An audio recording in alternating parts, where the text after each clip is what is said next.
Students,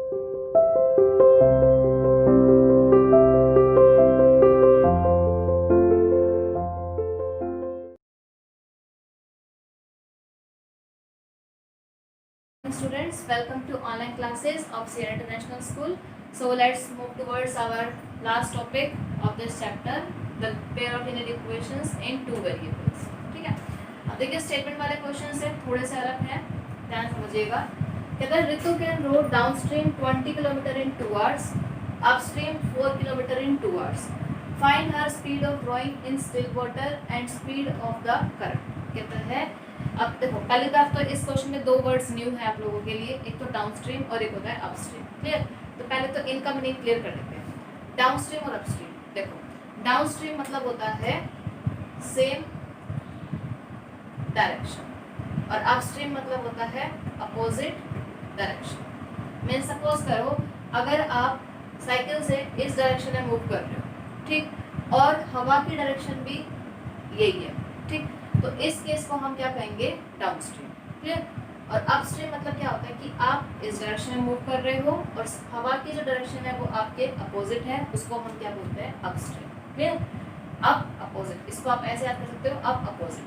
example हो रहा है तो मतलब अपस्ट्रीम मतलब क्या होता है, अपोजिट डायरेक्शन, और डाउनस्ट्रीम मतलब होता है सेम डायरेक्शन। पहली बात तो ये क्लियर हो गई, ठीक है। अब देखो इसमें एक चीज और क्लियर करते हैं कि मान लो आपकी स्पीड कितनी है, x है, ठीक, और हवा की जो स्पीड है वो कितनी है, y। क्लियर? अब जिस डायरेक्शन में हम मूव कर रहे हैं उसी डायरेक्शन में अगर हवा चल रही है तो हमारी स्पीड इंक्रीज होएगी, ठीक, तो डाउनस्ट्रीम में स्पीड क्या होती है, इंक्रीज, तो कितनी हो जाती है, x प्लस वाई। हमारी स्पीड प्लस में, हमारे पास जो फ्लो मिल रहा है, धक्का मिल रहा है जो हवा का, उसकी वजह से स्पीड और इंक्रीज हो जाएगी और कितनी हो जाएगी, x plus Y. Clear? Downstream में क्या होता है, अपोजिट डायरेक्शन है, मीन्स सपोज करो हमारी स्पीड x है, हवा की स्पीड कितनी है, y, तो हमें हमारी जो स्पीड होगी वो क्या हो जाएगी, कम हो जाएगी। डाउनस्ट्रीम में क्या होगा, हमें ज़्यादा फोर्स लगाना पड़ेगा क्योंकि अपोजिट डायरेक्शन में हम मूव कर रहे हैं। तो अपस्ट्रीम में स्पीड क्या होती है, माइनस, और कितनी हो जाती है, x minus Y. Clear? Downstream और अपस्ट्रीम क्लियर हो गया। अपस्ट्रीम मतलब अपोजिट डायरेक्शन और डाउनस्ट्रीम मतलब सेम डायरेक्शन। डाउनस्ट्रीम में स्पीड इंक्रीज हो जाती है और अपस्ट्रीम में स्पीड डिक्रीज। वो तो ऑब्वियस सी बात है, अगर आप हवा के अपोजिट चलोगे तो आपकी स्पीड कम ही होएगी, लेकिन अगर हवा के साथ चलोगे तो क्या होगा, स्पीड इंक्रीज होगी। क्लियर? अब देखो अपने क्वेश्चन पे आते हैं। कहता है रितु कैन रोड डाउनस्ट्रीम, एक तो क्या है, वो क्या चली है, डाउनस्ट्रीम चली है, कितना, 20 किलोमीटर, कितने टाइम के लिए, 2 आवर्स के लिए, और अपस्ट्रीम मूव करा है उसने कितना, 4 किलोमीटर इन 2 आवर्स। ठीक, कहते हैं find her speed of rowing. Rowing means क्या है, पानी में वो बोट के थ्रू जा रही है, इन still water, and speed of the current. Speed of the current मतलब ये है कि जो पानी में जो लहरें चल रही है, तूफान आ रहा है, उसकी स्पीड कितनी है, और उसकी बोट की स्पीड, स्टिल वाटर मीन्स जब कोई भी वहाँ पे पानी में किसी भी तरह की डिस्टर्बेंस नहीं है तब उसकी स्पीड कितनी होगी। क्लियर? तो हमें दो स्पीड फाइंड आउट करनी है। तो देखो हम क्या सपोज कर लेते हैं, let speed of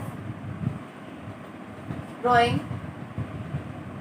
in still water means जब पानी में कोई भी डिस्टर्बेंस नहीं है तब उसकी स्पीड कितनी हो गई, 5 किलोमीटर पर आवर। ठीक, उसकी स्पीड मतलब उसकी बोट की स्पीड हमारे पास कितनी आ गई, x किलोमीटर पर आवर। ठीक, और speed of current, speed of current means current मतलब यहाँ पे है कि कोई भी हवा है या फिर वेव्स वहाँ पानी में चल रही हैं, उसकी हमने कितनी मान ली, 5 किलोमीटर पर आवर। इतना क्लियर हुआ? स्पीड ऑफ बोट कह सकते हैं, या फिर पानी में अगर हम जा रहे हैं तो हमारी स्पीड कितनी है, x किलोमीटर पर आवर, और स्पीड ऑफ करंट कितनी हो गई, 5 किलोमीटर पर आवर। ठीक है, आप सबसे पहले बात करते हैं डाउनस्ट्रीम। डाउनस्ट्रीम में स्पीड ऑफ बोट, बोट से मूव कर रही है तो स्पीड ऑफ बोट कितनी हो जाएगी उसकी, डाउनस्ट्रीम मतलब क्या है हमारे पास, same direction, that will be x plus Y kilometre per hour. ठीक है, स्पीड ऑफ बोट कितनी हो गई, x plus Y kilometre per hour. But according to question के अकॉर्डिंग डिस्टेंस कवर्ड, डाउनस्ट्रीम में कितना डिस्टेंस कवर किया है उसने, 20 किलोमीटर, और टाइम कितना लगा है उसको, 2 आवर्स। क्लियर? डिस्टेंस 20 और टाइम कितना हो गया, 2 आवर। तो डाउनस्ट्रीम में उसकी स्पीड क्वेश्चन के अकॉर्डिंग कितनी हो जाएगी, speed is distance upon time, that is 20/2, that will B 10 kilometre per hour. ठीक है, ये स्पीड तो हमने निकाल दी अकॉर्डिंग टू क्वेश्चन। ठीक, और हमें पता है अलजेब्राइकली डाउनस्ट्रीम में स्पीड कितनी होगी, x + y। दिस इम्प्लाइज ये भी स्पीड है, ये भी स्पीड है, वाटर की स्पीड है ये, स्टिल वाटर की, या फिर बोट की स्पीड है, ये भी बोट की स्पीड है 10। तो हम क्या कह सकते हैं, x + y = 10। This is our first equation. Clear. Second case किसका बनेगा, अपस्ट्रीम का। अपस्ट्रीम में स्पीड ऑफ बोट की स्पीड अपस्ट्रीम मतलब अपोजिट डायरेक्शन में, अपोजिट डायरेक्शन में स्पीड कम हो जाएगी। अभी स्पीड कितनी थी x, करंट की स्पीड कितनी है y, तो अपस्ट्रीम में स्पीड कितनी हो जाएगी, x - y kilometre per hour. Clear. But according to question एक हम स्पीड कैसे फाइंड आउट कर लेते हैं, क्वेश्चन के अकॉर्डिंग डिस्टेंस कवर्ड। अपस्ट्रीम में उसने डिस्टेंस कितना कवर किया है, 4 किलोमीटर, कितने टाइम में, 2 आवर्स में। तो speed will be distance upon time, that will B 4/2 मतलब 4 किलोमीटर पर आवर। यहाँ तक क्लियर हुआ ये। अब देखो ये स्पीड हमारे पास क्वेश्चन के अकॉर्डिंग आ गई अपस्ट्रीम में, और ये आ गई अलजेब्राइकली कि अपस्ट्रीम में स्पीड कितनी होगी, x - y। ये भी स्पीड है, ये भी स्पीड, तो हम क्या कह सकते हैं, x - y = 2। This is our second equation. दोनों इक्वेशंस आ गई। अब क्या करना है, इनको सिंप्लीफाई करने के लिए बिल्कुल सिंपल दिख रहा है। First equation x + y = 10, second x - y = 2। Add कर देते हैं इनको, एडिंग फर्स्ट एंड सेकेंड। तो LHS में LHS ऐड करो। देखो x + y + x - y = 10 + ये बनेगा, प्लस y से -y cancel, 2x = 12, x will be 6। Clear. अब पुट इन फर्स्ट, x की वैल्यू 6 आ गई, x + y कितना था, 10, 6 + y = 10, then y will be 4। Clear. अब x हमने क्या सपोज किया था, speed of flowing in still water, means still water में जब कोई भी डिस्टर्बेंस नहीं है तब हमारी स्पीड कितनी है, तो speed of flowing in still water हमने कितनी सपोज करी है, x, that will be 6 kilometre per hour. Clear. और स्पीड ऑफ करंट मीन्स जो भी हमारे पास या तो वेव्स है या फिर जो हवा चल रही है उसकी स्पीड हमने कितने सपोज करी थी, y, और हमारे पास कितना आ गया, 4, that will be 4 kilometre per hour. Clear. Important question है, बस थोड़ा सा यही ध्यान रखना है, डाउन स्ट्रीम मतलब कि सेम डायरेक्शन, अप स्ट्रीम मतलब अपोजिट डायरेक्शन। ठीक। Now the next question is, whether 2 women and 5 men can together finish an embroidery work in 4 days। पहले केस में क्या है, 2 women और 5 men मिलके एक काम को कितने दिन में कंप्लीट कर रहे हैं, 4 डेज में। क्लियर। आगे है, while 3 women and 6 men can finish it in 3 days। 3 women और 6 men मिलके इसको कितने दिन में कंप्लीट कर रहे हैं, 3 डेज में। कहते हैं find the time taken bye 1 man alone to finish the work and that of 1 woman alone to finish the work। Means हमारे पास 2 केस गिवन है। पहले केस में अगर 2 women और 5 men मिलके काम करते हैं तो उसको 4 डेज में कंप्लीट करेंगे, और अगर 3 women और 6 men मिलके काम करते हैं तो उसको 3 डेज में कंप्लीट करेंगे। ठीक है। अब इस क्वेश्चन को करने के लिए पहले थोड़ा सा कॉन्सेप्ट एक समझ लेते हैं। देखिए मान लीजिए 2 डेज में आप एक वर्क अपना कंप्लीट कर लेते हो। ठीक है। 2 दिन में हमने अपना एक काम कंप्लीट कर लिया। ठीक, तो आपने एक दिन में उसका कितना पार्ट किया होगा, आधा वर्क कंप्लीट करा होगा। ये बात क्लियर हो गई। मिस अगर आपकी कैपेसिटी ये है कि आप 2 दिन में एक काम को पूरा कर सकते हो तो आप एक दिन में कितना काम कर सकते हो, उसका आधा काम कर सकते हो। ये बात क्लियर हो गई। ठीक है। अब इसी चीज़ को बिल्कुल ध्यान में रखना है। देखो इसमें कह रहा है कि 2 women और 5 men can together finish an embroidery work in 4 days। पहले केस में 2 women और 5 men 4 दिन में एक काम को पूरा कर लेते हैं। अगले केस में 3 women और 6 men मिलके उसी काम को 3 दिन में पूरा करते हैं। अब कहता है कि अगर एक women अकेली उस काम को करे तो वो कितने दिन में करेगी, या फिर अकेला एक मैन उस काम को करे तो वो उसको कितने दिन में कंप्लीट करेगा। ठीक है। तो अब देखो हमने मान लिया let 1 woman can do complete work in x days. मतलब कि एक विमेन अगर उस काम को अकेली कर रही है तो कितने दिन लगा रही है वो x डेज लगा रही है। ठीक, मतलब 2 दिन में से आप एक काम कर रहे हो, ऐसे ही वो जो एक लेडी है वो एक काम को x डेज में पूरा कर रही है। ठीक, तो वर्क डन बाय, अब ये बताना, work done by 1 woman in 1 day कितना हो जाएगा 1/x। देखो वो x डेज में एक काम को कंप्लीट कर रही है। ठीक, तो एक दिन में वो कितना काम कर लेगी 1/x काम पूरा कर सकती है। ठीक, मतलब x डेज में वो एक काम पूरा कर रही है तो एक दिन में उस काम को कितना हिस्सा 1/x कंप्लीट कर लेगी। तो ये क्या हो गया, उसकी एक दिन की कैपेसिटी आ गई कि work done by 1 woman in 1 day कितना हो गया 1/x। क्लियर। ऐसे ही और हमने मान लिया कि also let 1 man can do complete work, कि अगर वो अकेला सारा काम करे तो कितने दिन में कंप्लीट कर लेता है वो y डेज में। वो एक काम को y डेज में कंप्लीट कर रहा है। ठीक, तो एक दिन में वो उस काम का कितना हिस्सा कर लेगा, work done by 1 man in 1 day. तो उसकी एक दिन की कैपेसिटी कितनी है उस काम का 1/y पार्ट। यहाँ तक क्लियर हुआ। ये एक विमेन की कैपेसिटी हो गई कि वो एक दिन में इतना काम कर सकती है, ये एक मैन की कैपेसिटी कि वो एक दिन में इतना काम कर सकता है। यहाँ तक क्लियर हुआ। ठीक, अब बस अब बिल्कुल सिंपल है। अपने फर्स्ट स्टेटमेंट पे आते हैं। फर्स्ट में क्या है 2 women और 5 men can together condition work. पहले केस में कितने विमेन 2 और मैन कितने 5 men। तो अकॉर्डिंग टू फर्स्ट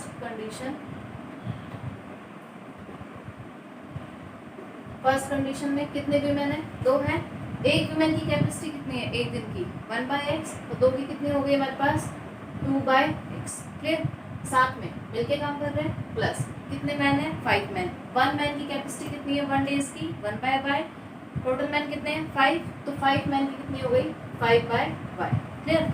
ये तो कितने दिन का काम आया है सिर्फ अभी तक, एक दिन में कितना काम हो सकता है। ठीक, काम हुआ कितने दिन है टोटल 4 डेज। तो एक दिन के वर्क को हम किससे मल्टीप्लाई कर दें टोटल 4 डेज से, तब जाके हमारा एक काम कंप्लीट हो गया। यहाँ तक समझ में आया, पहले इतना क्लियर हो गया था। ठीक, अब देखो फर्स्ट कंडीशन में कितनी विमेन काम कर रही है 2, तो एक दिन में 2 विमेन मिलके इतना काम कर लेंगी 2/x, क्योंकि एक 1/x कर सकती है, 2 कितने में कर सकती है 2/x। साथ में 5 मैन और कर रहे हैं, तो 1 मैन की कैपेसिटी कितनी है एक दिन की 1/y, तो 5 की कितनी हो जाएगी 5/y। यहाँ तक क्लियर। ये तो आ गया एक दिन का काम, कि एक दिन में 2 विमेन और 5 मैन मिलके इतना काम कर सकते हैं। ठीक, काम हुआ कितने दिन है 4 डेज, तो एक दिन के काम को 4 से मल्टीप्लाई कर दें, तब जाके पूरा का पूरा काम कंप्लीट हो गया हमारे पास is equals to 1 complete work. Clear. तो अब देखो इसको हम अगर सिंपलेस्ट फॉर्म में लिखें, यहाँ तक क्लियर हो गया। ठीक, ये आ गया आपके पास फर्स्ट इक्वेशन। यहाँ तक क्लियर। अब देखो ऐसे ही अकॉर्डिंग टू सेकेंड कंडीशन में कितने विमेन है 3 विमेन। तो एक दिन की कैपेसिटी 1 विमेन की कितनी है 1/x, 3 की कितनी हो जाएगी 3/x। क्लियर। साथ में प्लस 6 मैन, कितने मैन कितने हैं 6 मैन। एक मैन की एक दिन की कैपेसिटी कितनी है 1/y, तो 6 मैन की कितनी हो जाएगी 6/y। ये तो वर्क आया है एक दिन का, जब 3 विमेन और 6 मैन मिलके एक दिन काम करेंगे तो इतना काम कंप्लीट हो जाएगा। ठीक, लेकिन काम हुआ कितने दिन में 3 दिन में, तो एक दिन के काम को किससे मल्टीप्लाई कर दें 3 से, तब जाके एक वर्क कंप्लीट हो गया। ये आ गया आपके पास सेकेंड इक्वेशन। क्लियर। अब इसको सिंप्लीफाई कैसे करोगे, देखो थोड़ा सा इसको और सिंपल कर लेते हैं। मल्टीप्लाई कर दो, कितना हो गया 8/x plus 20/y is equals to 1। Clear. यहाँ से ये हो गया 9/x plus 18/y is equals to 1। ये आ गई फर्स्ट और ये हो गया आपके पास सेकेंड इक्वेशन। क्लियर। अब हमने क्या देखा, इनको हम सॉल्व कैसे करेंगे, वेरिएबल्स कौन कौन से हैं x और y। ठीक, वेरिएबल्स कहाँ आ रहे हैं डिनोमिनेटर में, तो अपना वही काम है। वेरिएबल कौन कौन है 1/x 1/x 1/y 1/y। तो आप क्या करो, let 1/x is equals to p and 1/y is equals to q। Clear. First equation क्या हो जाएगी आपके पास 8p plus 20q is equals to 1। ये आ गया आपके पास first equation. First implies second equation कितनी आ जाएगी आपके पास 9p plus 18q is equals to 1। Clear. अब इन दोनों को आप सॉल्व कर सकते हो। कैसे करोगे देखो,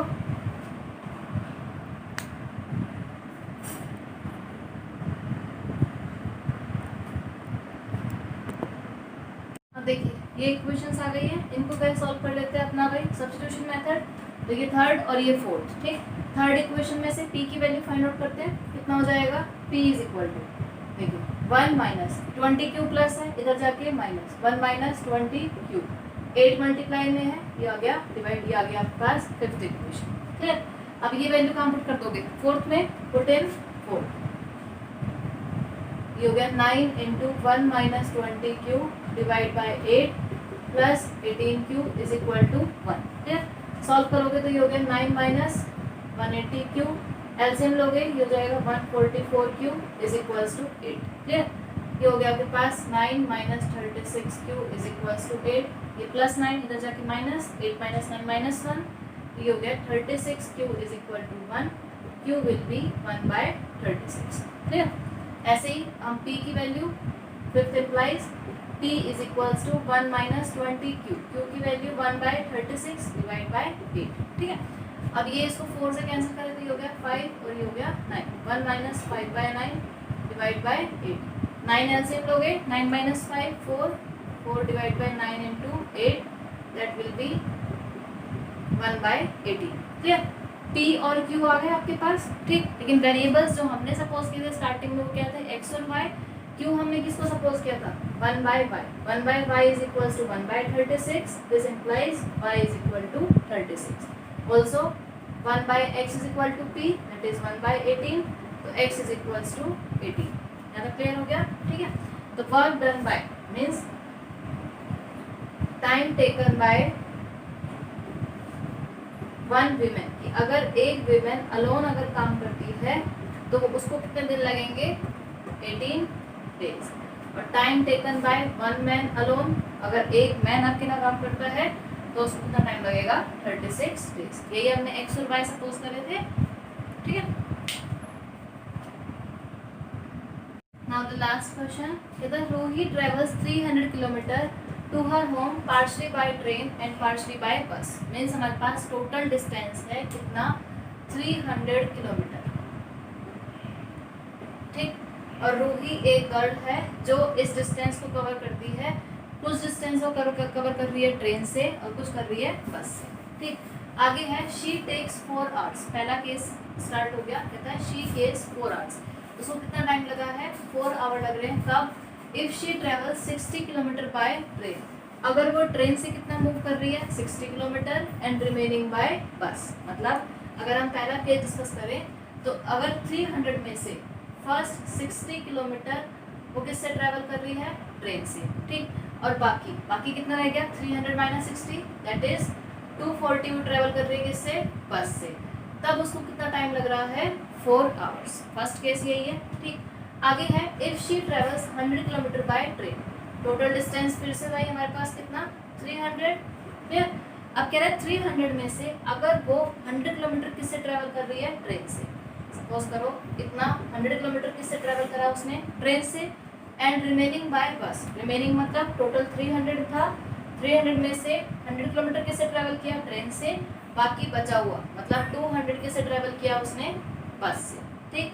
then she takes 10 minutes longer, तो उसको 10 मिनट एक्स्ट्रा लगेंगे। मीन्स पहले उसको कितना टाइम लग रहा था 4 आवर्स, अब कितना टाइम लग रहा है 4 आवर प्लस 10 मिनट्स। क्लियर। कहता है find the speed of train and बस। इतना तो क्लियर हो गया कि हमें स्पीड ऑफ ट्रेन एंड बस सपोज करनी है। तो सबसे पहले तो भाई अपना काम कर लेते हैं। स्पीड ऑफ ट्रेन की स्पीड हम कितनी सपोज कर लें x किलोमीटर पर आवर, और स्पीड ऑफ बस कितना हो गया हमारे पास y kilometre per hour. Clear. अब देखो स्टार्टिंग क्वेश्चन रीड करते हैं। कहता है Ruhi travels 300 kilometre to her home partially by bus and partially by train, total distance है 300 किलोमीटर जो वो बस और ट्रेन दोनों से ट्रेवल कर रही है। क्लियर। फर्स्ट केस में है शी टेक्स 4 आवर्स, उसको कितना टाइम लगेगा 4 आवर्स लगेंगे। कब, if she travels 60 kilometre by train, 300 का 60 किलोमीटर को किससे ट्रेवल करे ट्रेन से, और बाकी मतलब 300 माइनस 60 किससे ट्रैवल करे, बस। 240 किससे करा उसने, बस से। क्लियर। सेकेंड केस में है if she travels 100 kilometre by train, अगर वो ट्रेन से कितना ट्रैवल कर रही है 100 किलोमीटर और रिमेनिंग मतलब 200 किलोमीटर किससे ट्रैवल कर रही है, बस से, तो उसको 10 मिनट्स लॉन्गर मतलब 10 मिनट वो एक्स्ट्रा देगी। अभी वो 4 आवर्स टाइम ले रही है, अब वो टाइम कितना लेगी 4 आवर प्लस 10 मिनट्स। क्लियर। कहते हैं find the speed of train and बस, हमें ट्रेन और बस की स्पीड फाइंड आउट करनी है। यहाँ तक क्लियर हुआ, ठीक। अब देखो पहले 1 बाय 1 केस करते हैं according to first case. First case में डिस्टेंस ट्रेवल बाय ट्रेन कितना है, डिस्टेंस ट्रेवल बाय ट्रेन कितना है हमारे पास 60 किलोमीटर, ठीक। और डिस्टेंस ट्रेवल बाय बस कितना हो गया 240 किलोमीटर, ठीक। अब देखो 60 किलोमीटर ट्रेन से गई है और 240 बस से, ठीक। तो अब ये बताओ time taken by train, time का फॉर्मूला डिस्टेंस अपॉन स्पीड, ठीक। तो ट्रेन का डिस्टेंस कितना कवर किया उसने 60, स्पीड ऑफ ट्रेन कितनी है x, मीन्स ट्रेन से उसको इतना टाइम लगा है 60 अपॉन x आवर्स। यहाँ तक क्लियर हुआ, ठीक। ऐसे ही टाइम टेकन बाय बस, टाइम का formula by distance upon speed, बस से डिस्टेंस कितना ट्रेवल किया है 240, बस की स्पीड कितनी है y, तो टाइम कितना हो गया 240 डिवाइड बाय y। यहाँ तक क्लियर हुआ, ठीक। ये टाइम आया जितना उसको ट्रेन से लगा, ये टाइम आया जितना उसको बस से लगा, ठीक है। अब देखो ये दोनों टाइम मिला के उसको कितना टाइम लग रहा है घर पहुंचने में 4 आवर्स। इसका मतलब हम कह सकते हैं 60 upon x plus 240 upon y is equals to 4। This will be our first equation, क्योंकि ये टाइम जो है ये किससे लगा ट्रेन से, इतना टाइम तो लग गया उसको ट्रेन से, इतना टाइम लग गया बस से, दोनों मिला के घर पहुंच गई। घर पहुंचने में कितना टाइम लगे उसको 4 आवर्स। तो time taken by train plus time taken by bus is equals total time that is 4। कितना क्लियर हो गया, ये फर्स्ट केस डिस्कस करा हमने, ठीक। ऐसे ही अकॉर्डिंग टू सेकेंड केस। अब देखो सेकेंड केस की अगर हम बात करें तो distance travel by train, train से उसने कितना डिस्टेंस ट्रेवल करा है 100 किलोमीटर, और डिस्टेंस ट्रेवल बाय बस, बस से कितना ट्रेवल करा है उसने 200 किलोमीटर, ठीक है। तो टाइम टेकन बाय बस अकॉर्डिंग टू सेकेंड केस की हम बात कर रहे हैं, तो time taken by train, time by distance upon speed, distance कितना लिया है 100, स्पीड कितनी है ट्रेन की x, तो कितना टाइम लग गया 100 अपॉन x। ऐसे ही टाइम टेकन बाय बस, बस से टाइम, टाइम कैसे निकालेंगे डिस्टेंस, डिस्टेंस कितना ट्रेवल करा है 200, स्पीड कितनी है y, ये टाइम आ गया बाय बस। क्लियर। ये टाइम टेकन बाय ट्रेन, ये टाइम टेकन बाय बस। अब इन दोनों टाइम को मिला के उसको कितना टाइम लग रहा है 4 आवर प्लस 10 मिनट्स, यही गिवन है। तो हम कह सकते हैं 100 divide by x plus 200 divide by y is equals to 4 hour, ठीक। ये ध्यान देना है ये सब आवर में है, 4 भी आवर में है, लेकिन ये 10 मिनट्स ये मिनट्स में है, तो इसको कन्वर्ट करने के लिए 10 अपॉन 60। यहाँ तक क्लियर हो गया, ठीक। इसमें कन्वर्ट हो गया हमारे पास आवर में। This implies 100 upon x plus 200 upon y is equals to, ये कैंसिल, एलसीएम लोगे कितना आ जाएगा 24 plus 1 25 divide by 6। This will be our second equation. Clear. First और सेकेंड इक्वेशन आ गई समझ में। अब इनको आप अपना वही सॉल्व करोगे। सॉल्व कैसे, 1 बाय x को p 1 बाय y को q, उसके बाद you will get your answer. और ये ध्यान रखना है आंसर लेके आना है हमें x में और y में। डायग्राम जरूर ड्रॉ करना है, डायग्राम से ही समझना है क्वेश्चन क्या कहना चाहते हैं। क्लियर।